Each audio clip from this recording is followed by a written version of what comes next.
uwitwa Rwema hari uwitwa David muyo gutegura kandi gute nawe ubwawe warabuteguye bukamara umunsi umwe bugahita buba ubukwe bwa Debeni burwa n'abantu bafite yo gusa muyo ko mugore yara uwo muntu yakugiriye inama yo kubaka urugo utarubatse urugo rwe yafata so ahangaha ndashaka mwumve aya magambo k'umuntu so muvuga ko mvuga nabi muvuga ko nkore iki ariko reka nkubwize ukuri Muyoboke yagiye gushaka kumavuga ati niki nakora ngo undambike hasi ko maze kuremba aramubwira ati wowe nkeka ko wanyirukanyishije kuri Contact FM ukoresheje Rayon Manzi ibyo ngibyo byibagirwe sinzigera ngushyira hasi nzaguhungeta mpaka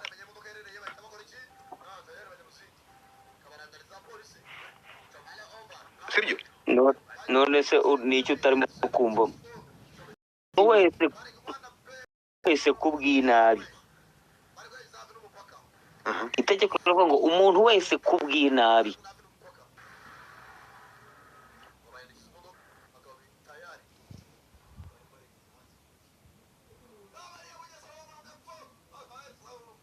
rimwe kabiri gatatu agamije ko runaka bamutera icyizere.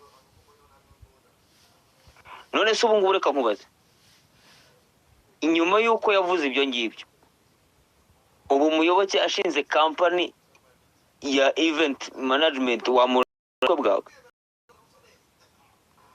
reka none se urimo urumva aho bituruka? Nakubwiye ngo umuntu wese kubw'inabi, point ya mbere ni kubw'inabi. Abanyamategeko barabizi iki kugira ngo icyaha ubashe kugiprova ikigirire eshatu. Ese kirabujijwe? Ese yagikoze? Ese yari afite n'umugambi wo kugikora? Aho ngaho icyo gihe Muyoboke yajyaga kumureba ubishatse kuvuga ko yamuhamirije neza ko afite umugambi wo kutazamushyira hasi kandi yawupanze neza, azi neza ko bigomba kumugiraho ingaruka.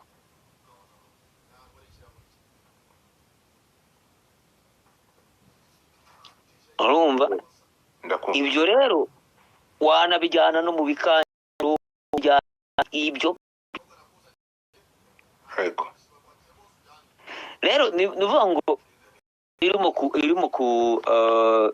iyo uri muri media sector ukabujya kuri plateau zombi nuvuga ngo ku ruhande rw'abatanga amakuru no ku ruhande rw'abayatangaza, ibyo bintu byose duhura nabyo.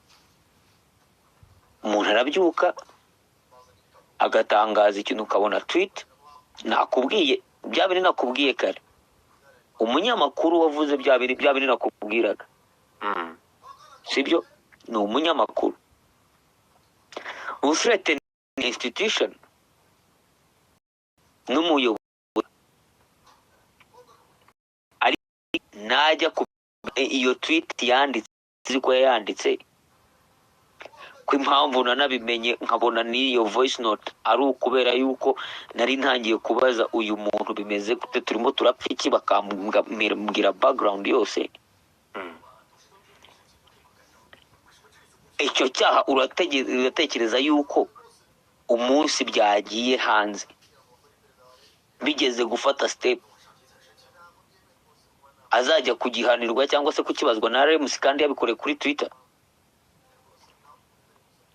Cyakoze icyo azabazwa na RMC ni icyo azaba amaze kwandika kuri article y'ikinyamakuru akorera cyangwa se radio akorera. Gushimira ababyeyi. Urakoze cyane. So twumvikane ikintu kimwe, izi media ntabwo ifata ku mavuta wenyine, hari Godfather, hari n'undi wari we wese ukoresha social media.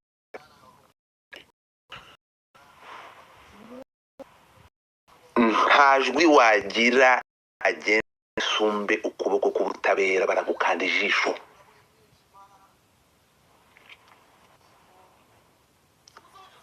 n'aba bigira utwasamutwe bakavuga ko ngo bamaze kubigarasha ngo bari hanze y'igihugu ni uko utararenga umurongo urenze umurongo utuhamagara bakamukana. Diplomate yaririmbye ngo uko waba ukomeye kose ntiwangana na leta n'ikindi kintu my friend. So arakumva bavuga ko atazongera urwego twubaha rudushinzwe. Naravuze mu ntunguzi z'ubu n'ubwoko bubi, niba ntabwo ari nkawe, kuko iyo ndebye amagambo uvanye mu kanwa uri kuri media ndeba bagiye kuyakonsoma, bari hariya batazi itegeko cyo bashobora gukora ibyaha atongeye isure cyari bubangana bati abazakwitwa bivugiye ku muzindaro urahinduka RTRM. Ibi ngibi ko bivuga ngo ntimushobora kuvuga ngo ufata ku mavuta. Ibi ngibi narabivuze ubushize mpindurwa igicibwa mba mubi. Umunsi wo bita ntama ndabisubiramo. Yaje hano akavuga ngo umwana w'imyaka 17 araryoshye, yaramaze igihe kirekire nari nakiriye umudamu hano ava kuri platform mumanuyeho umwana wanjye kuko nta murabesha nimwigeze mu musambanya. Ndabizi iyo nkundura hano ihari. Kugeraho umuntu yanditse ngo umwana umukobwa w'imyaka 17 ribifata kwiye nanjye ngo dufata n'inkora nk'ibi ngibi bazankanisho ngende biryozwe. Niyo mpamvu hari amategeko n'ibihano bihana uwakoze ibyaha. Ntabwo turi kamara, sindi mwiza. Mwese mwaraje hano mugira umwana nguri ku ishuri ariko ko imitima yakomerezaga ntabwo iyo muko ibayeho. Nakoze twese ndavuga nagende nibasanga ibyo yakoze abiryozo bimuhama bahambira ubuzire. Kugeza n'uyu munsi abantu baranyijunditse ngo mfite umutima ngo nifuje ko sinifuje ko bafunga umuntu. Aje ngo mvuga amagambo ngo mfite amagambo akakaye. Muhinduramo ngo ndatukana, sintukana, muyende muri kuva kuzi pesi ya mbere. Mvugira hejuru byagenze gute? Biba byagenze gute? So the thing is, ikirayi iyo kiboze mu bindi ntibagikuremo umufuka w'ibirayi wose. Ngo difada nimba ikirayi kibi mu mufuka bazemo bayijugunye muri nigenza kora. Nje nababwiye ngo ejo muri naraje hangaha ndavuga nti iki nitunga itoroshi niki babangamira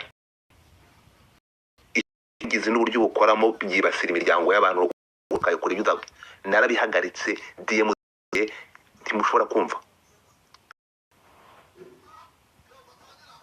Nababwiye ko mbihagaritse kandi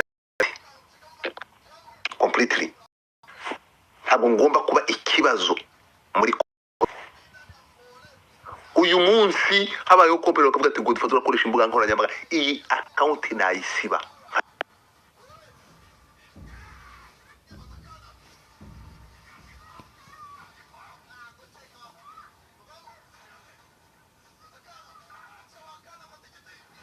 Muje mu nzego z'igihugu cyacu baraba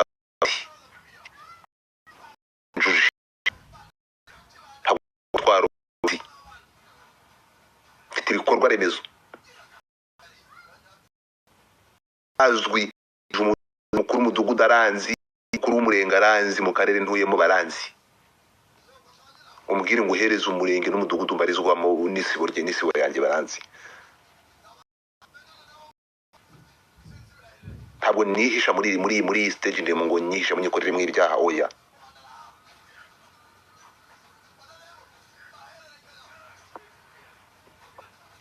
Dusoza navuze amaye ijambo